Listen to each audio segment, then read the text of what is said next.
నా జీవిత లక్ష్యం ఒక్కటే, మూసీ నది ప్రక్షాళన.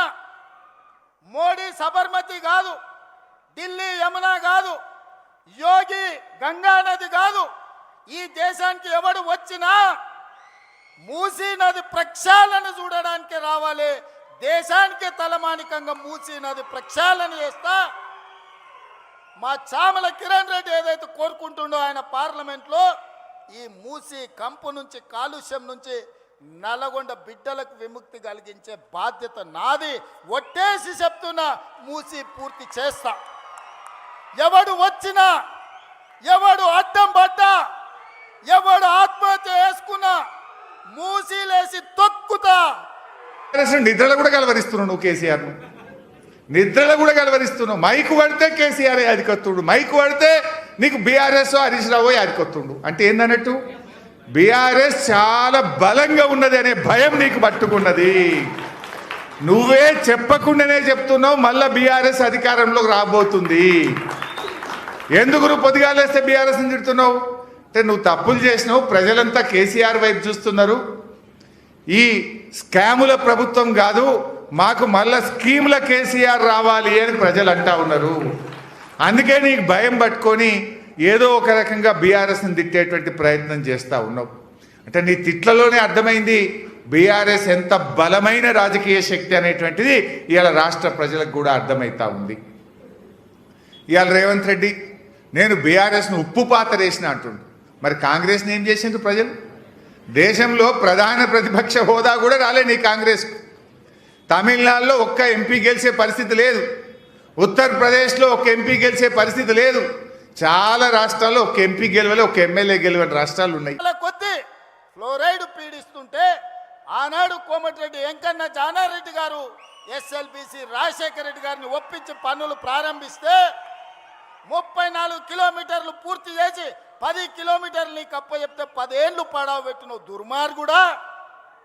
నువ్వు పడావు పెట్టిన ఎస్ఎల్బిసిని మేము పూర్తి చేసి 3,60,000 ఎకరాలు నల్లగొండకు తాగునీరు సాగునీరు ఇస్తున్నందుకు ఈరోజు మేము పోవాలేనా?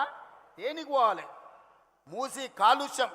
మా అక్కలీడు ఉండ్రు, మా ఐలే ఆడున్నాడు, మా కుంభమణిలు ఈయనే ఉన్నాడు. అంటే ఇవాళ మూసి కాలుష్యంతో అటు ఇబ్రాహీంపట్నం కావచ్చు, భువనగిరి కావచ్చు, కొత్త మునుగోడు కావచ్చు, నల్గొండ ఆ దారి పోవాలని నేను అడుగుతున్నా.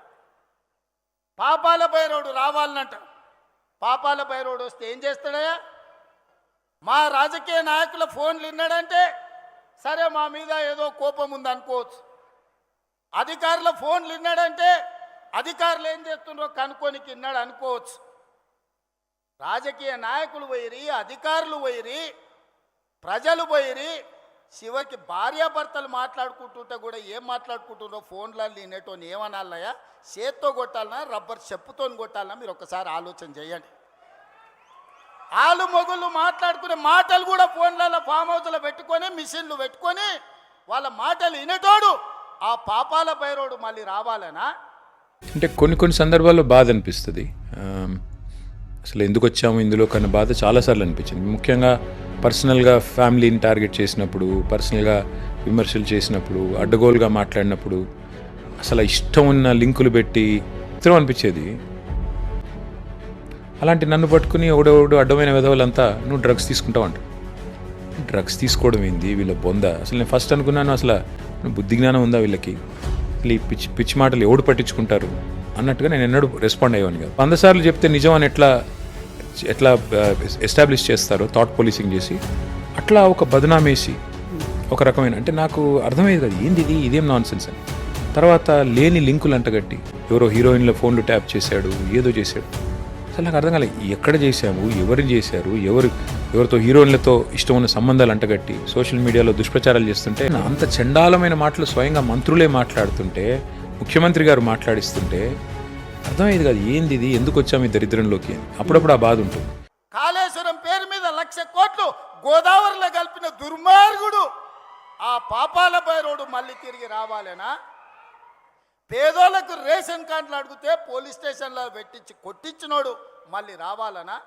10 ఏళ్ళు మా కాంగ్రెస్ పార్టీ కార్యకర్తలను రాసి రంపాన పెట్టి, అక్రమ కేసులు పెట్టి, ఆస్తులు కొల్లగొట్టి కొంతమంది ప్రాణాలను హరించినందుకు మళ్ళీ పాపాల భైరవుడు రావాలనా? దేనికోసం రావాలి ఆలోచన చేయాలి.